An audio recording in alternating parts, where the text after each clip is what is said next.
سهشنبې ورځې لنډ او مهم خبرونه.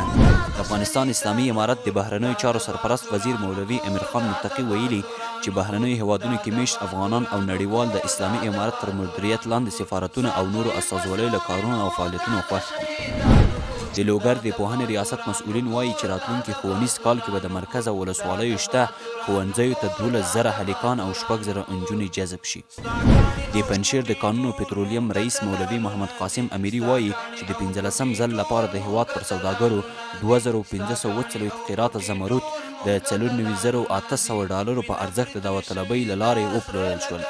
تر دې وړاندې هم په 14م ځل څه کم 1000 قیراته زمرد د څه باندې 217,000 ډالرو په ارزښت پلورل شوي وو.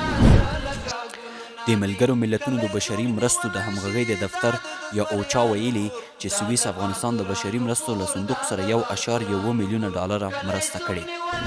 د کورنیو چارو وزارت تأمیناتي مرستیال مولوي عبدالله مختار ننګرهار ته سفر کړی. ښاغلي مختار د دې سفر په ترڅ کې د ننګرهار ولایت د 102 حمایوي کنډک له ورکشاپونو او ډیپوګانو څخه لیدنه کړې او اړوند مسؤلینو ته د امکاناتو د برابرولو ډاډ ورکړی دی. د کډوالو او بیرته راستنېدونکو چارو وزارت وایي چې له 4 خصوصي مؤسسو سره یې د 342,000 ډالرو په ارزښت د همکاري تړونونه لاسلیک کړي. د فراه ځایي مسؤلین وایي چې د دغه ولایت په پشتکو ولسوالۍ کې د 2 میلیون افغانیو په لګښت پر 3.5 کیلومتره سړک د جغل اچونې چارې بشپړې شوې. د کانونو پترولیم وزارت وایي چې د تخار ولایت په رستاق، خواجه خار، ګلفګان، هزار سموچ او دشت قلي ولسوالیو کې د زرمینځلو 80 کاري جوازونه په ویشلو سره یې 2000 کسانو د کار زمینه برابره کړې.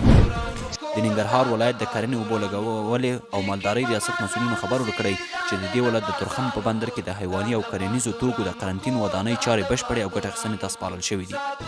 د نیمروز ولایت په قلعه فتح کې د 3 څاګانو اوبو رسولو پروژه په داسې حال کې چې د نیمروز مرستیال والي مولوي عبدالقیوم روحاني په حضور کې ګټه اخیستنې ته سپارل شوی.